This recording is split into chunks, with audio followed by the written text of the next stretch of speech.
Hi everyone. In this video I am going to explain you about very last topic under transport in plants is phloem transport or bulk transport or mass flow. Phloem transport, flow from source to sink. Food, primarily sucrose, is transported by the vascular tissue phloem from a source to a sink. Source, the part of the plant body which synthesizes or stores the food called source. Example, leaves. Sink, part of the plant body which needs the food. Example, root. The source and sink may be reversed depending upon the season or the plant's need. Usually, leaves are source and root acts like sink. But in the early spring, root became a source of food and birds of trees act sink because they need energy for growth and development of photosynthetic structure.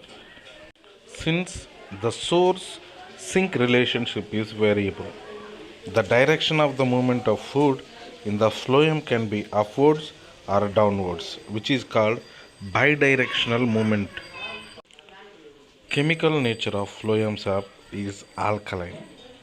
Phloem sap is mainly composed of water and sucrose, but other sugars, hormones, and amino acids are also translocated through phloem. The pressure flow or mass flow hypothesis. It is put forward by Munch. It is the most accepted mechanism used for the translocation of sugars from source to sink is called the pressure flow hypothesis.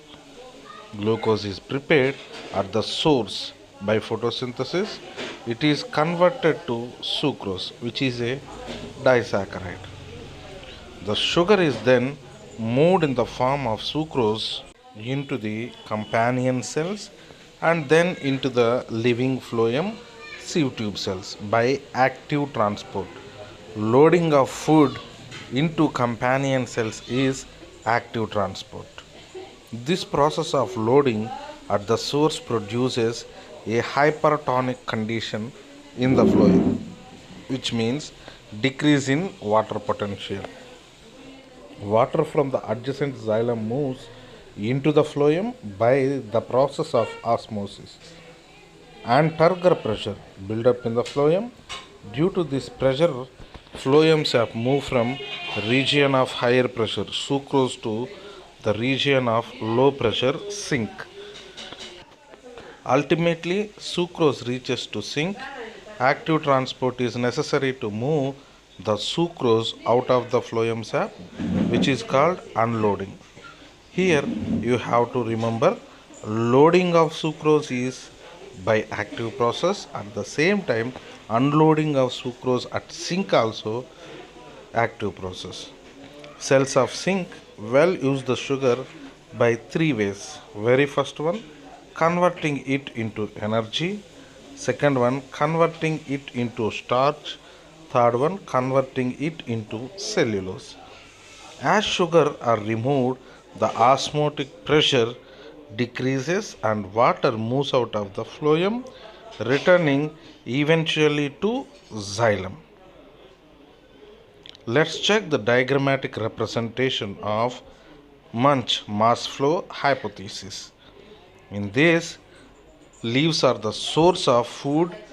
After preparation of food, it transports food material to all parts of plant body by bidirectional movement. Here, loading of food is active transport, unloading of food is active transport, but from source to sink, they transports food by passive process. Girdling ringing experiment aim.